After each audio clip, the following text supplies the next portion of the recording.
Hamelin towns in Brunswick, by famous Hanover City. The river Weser, deep and wide, washes its wall on the southern side, a pleasanter spot you never spied. But when begins my ditty, almost 500 years ago, to see the townsfolk suffer so from vermin was a pity. Rats!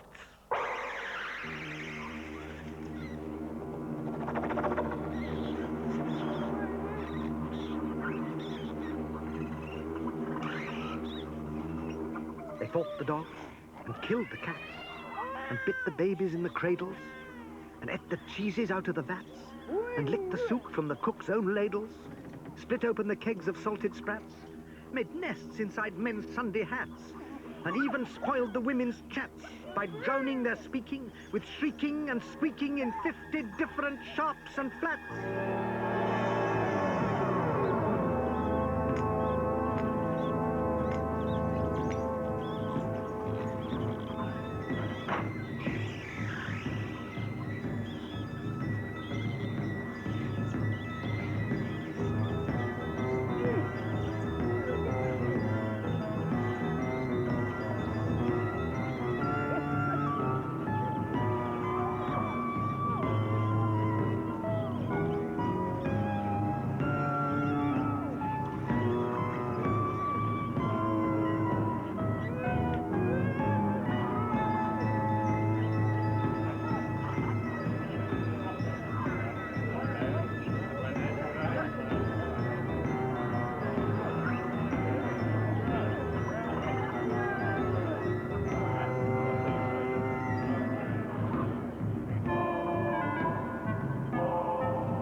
At last the people in a body to the town hall came flocking.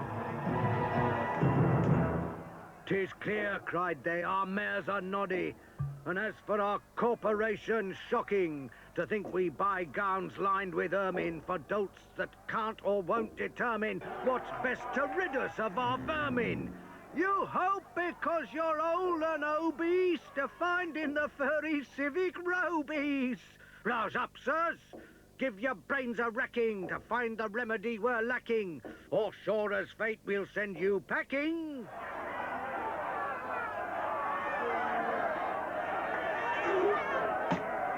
At this the mayor and corporation quaked with a mighty consternation.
An hour they sat in council, At length, the mayor broke silence. For a guilder I'd my ermine gown sell. I wish I were a mile hence. It's easy to bid one rack one's brain. I'm sure my poor head aches again. I've scratched it so, and all in vain. Oh, for a trap, a trap, a trap. Just as he said this, what should hap at the chamber door but a gentle tap? "Bless us!" cried the mayor. "What's that?" With the corporation as he sat, looking little, though wondrous fat. Nor brighter was his eye, nor moister than a too long opened oyster, save when at noon his paunch grew mutinous for a plate of turtle, green and glutinous. Only a scraping of shoes on the mat, anything like the sound of a rat, makes my heart go pit-a-pat. "Come in," the mayor cried, looking bigger.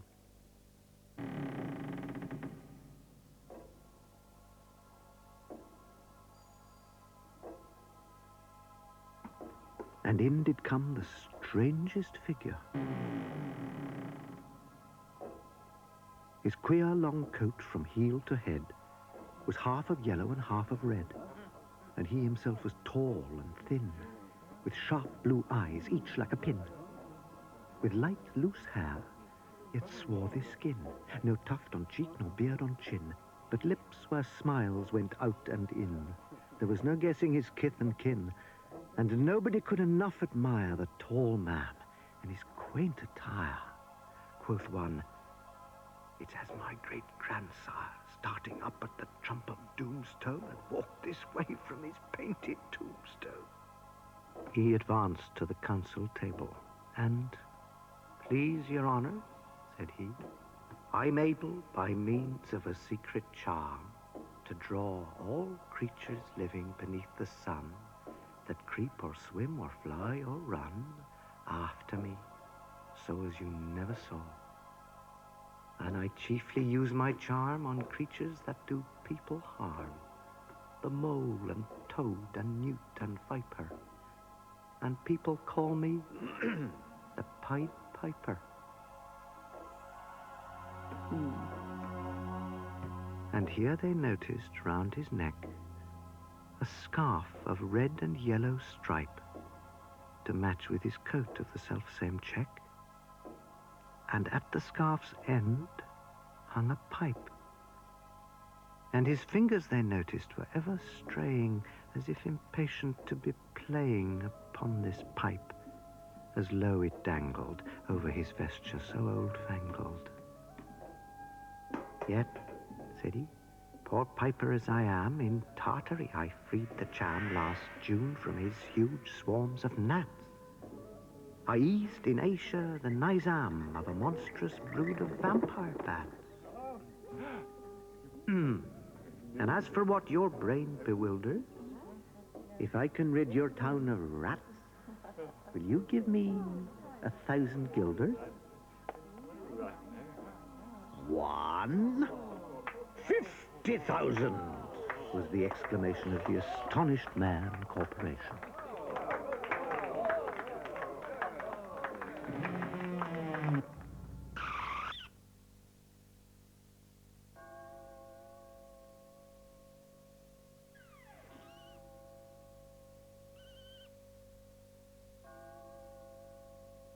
Into the street the piper stepped, smiling first a little smile, as if he knew what magic slept in his quiet pipe the while. Then, like a musical adept, to blow the pipe his lips he wrinkled, and green and blue his sharp eyes twinkled, like a candle flame where salt is sprinkled. And ere 3 shrill notes the pipe uttered,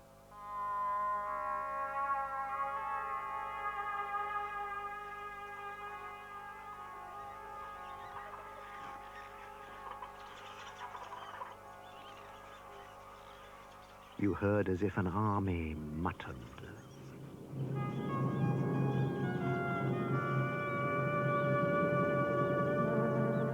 And the muttering grew to a grumbling, and the grumbling grew to a mighty rumbling, and out of the houses the rats came tumbling.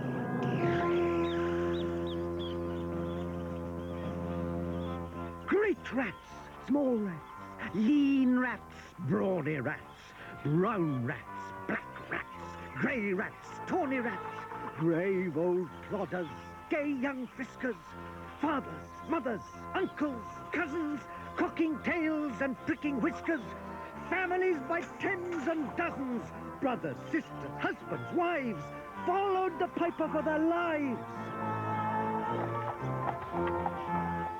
From street to street he piped advancing, and step for step they followed dancing.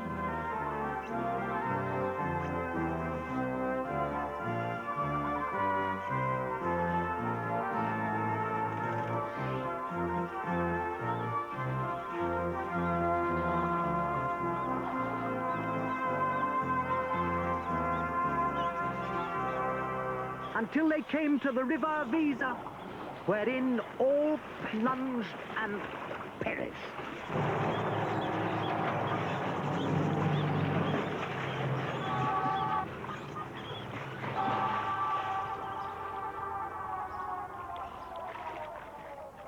Save one who, stout as Julius Caesar, swam across and lived to carry, as he, the manuscript he cherished, to Ratland home his commentary.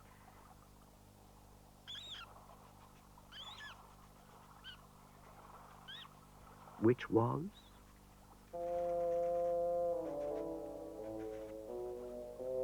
At the first shrill notes of the pipe, I heard a sound as of scraping tripe, and putting apples wondrous ripe into a cider press's gripe, and a moving away of pickled tub boards, and a leaving a jar of conserve cupboards, and a drawing the corks of train oil flasks, and a breaking the hoops of butter casks. And it seemed as if a voice, sweeter far than by harp or by psaltery, is breathed, called out, "Oh, rats, rejoice! The world is grown to one vast dry saltery. So munch on, crunch on, take your nunch on, breakfast, supper, dinner, luncheon." And just as a bulky sugar puncheon already staved like a great sun shone, glorious, scarce an inch before me, just as methought it said, "Can't bore me," I found the Weser rolling o'er me.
You should have heard the Hamelin people ringing the bells till they rocked the steeple.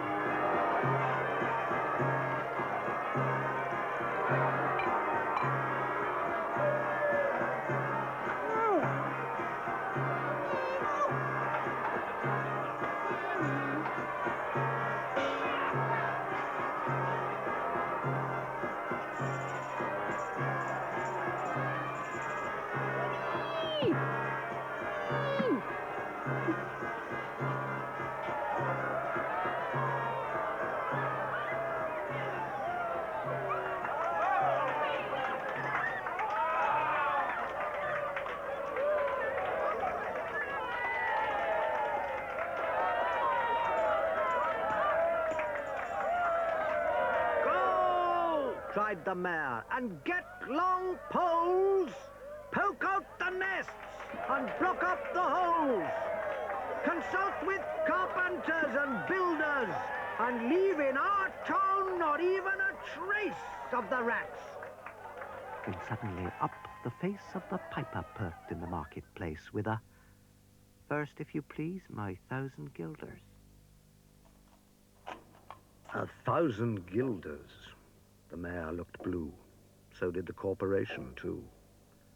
For council dinners made rare havoc with claret, moselle, vin de grave, hock, and half the money would replenish their cellar's biggest butt with Rhenish. To pay this sum to a wandering fellow with a gypsy coat of red and yellow. Beside, quoth the mayor with a knowing wink, our business was done at the river's brink. We saw with our eyes the vermin sink, and what's dead can't come to life, I think.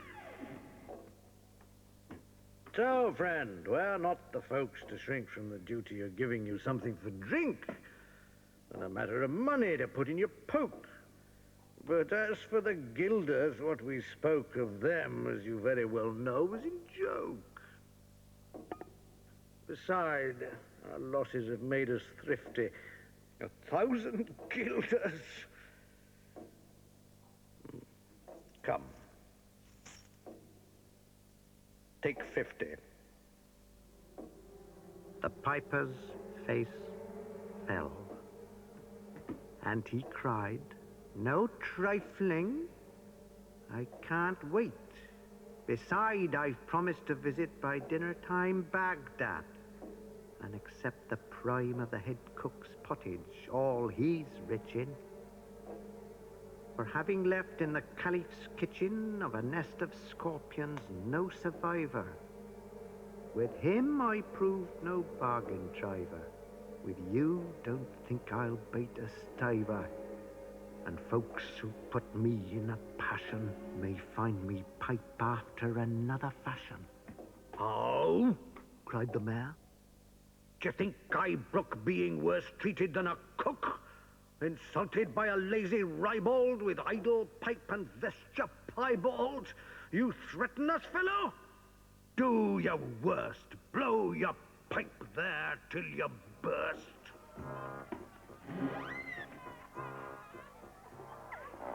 Once more he stepped into the street, and to his lips again laid his long pipe of smooth straight cane. And ere he blew 3 notes, such sweet, soft notes as yet musician's cunning never gave the enraptured air.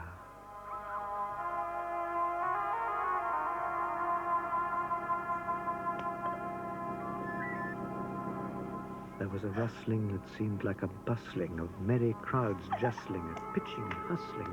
Small feet were clattering, wooden shoes clattering, little hands clapping and little tongues chattering. And like fowls in a farmyard when barley is scattering, out came the children running.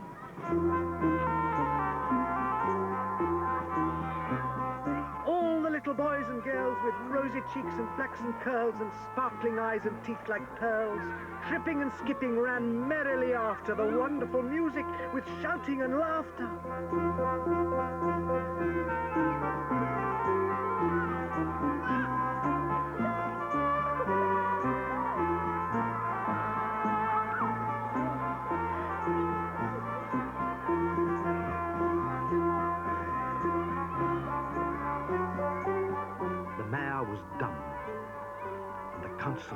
Stood as if they were changed into blocks of wood, unable to move a step or cry. To the children merrily skipping by, could only follow with the eye that joyous crowd at the piper's back. But how the mare was on the rack and the wretched consul's bosoms beat as the piper turned from the high street to where the Weser rolled its waters right in the way of their sons and daughters. However, he turned from south to west, and to Koppelberg Hill his steps addressed, and after him the children pressed. Great was the joy in every breast. He never can cross that mighty top. He's forced to let the piping drop, and we shall see our children stop. When lo, as they reached the mountainside, a wondrous portal opened wide, as if a cavern was suddenly hollowed. And the piper advanced, and the children followed.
And when all were in to the very last, the door in the mountainside shut fast.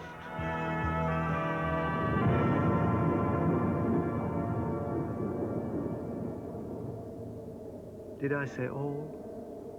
No, one was lame and could not dance the whole of the way.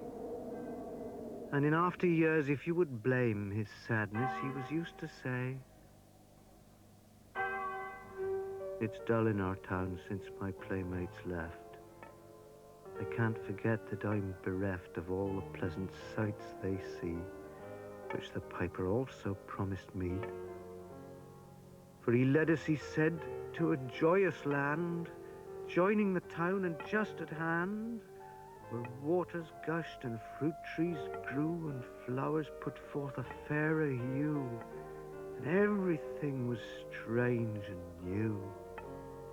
The sparrows were brighter than peacocks here, and their dogs outran our fallow deer, and honeybees had lost their stings, and horses were born with eagles' wings. And just as I became assured my lame foot would be speedily cured, the music stopped, and I stood still and found myself outside the hill, left alone against my will, to go now limping as before, and never hear of that country more. Alas, alas for Hamelin. There came into many a burgher's pate a text which says that heaven's gate opes to the rich at as easy rate as the needle's eye takes a camel in. The mayor sent east, west, north, and south to offer the piper by word of mouth, wherever it was men's lot to find him, silver and gold to his heart's content, if he'd only return the way he went and bring the children behind him. But when they saw 'twas a lost endeavor, and piper and dancers were gone forever, they made a decree that lawyers never should think their records dated duly, if after the day of the month and year these words did not as well appear. And so long after what happened here on the 22nd of July, 1376. And the better in memory to fix, the place of the children's last retreat, they called it the Pied Piper's Street, where anyone playing on pipe or tabor was sure for the future to lose his labor. Nor suffered they hostelry or tavern to shock with mirth a street so solemn. But opposite the place of the cavern, they wrote the story on a column, and on the great church window painted the same, to make the world acquainted how their children were stolen away. And there it stands to this very day. And I must not omit to say that in Transylvania there's a tribe of alien people who ascribe the outlandish ways and dress on which their neighbors lay such stress to their fathers and mothers having risen out of some subterraneous prison into which they were trepanned long time ago in a mighty band out of Hamelin town in Brunswick land, but how or why they don't understand. So, Willie, let me and you be wipers of scores out with all men, especially pipers, and whether they pipe us free from rats or from mice, if we've promised them aught, let us keep our promise.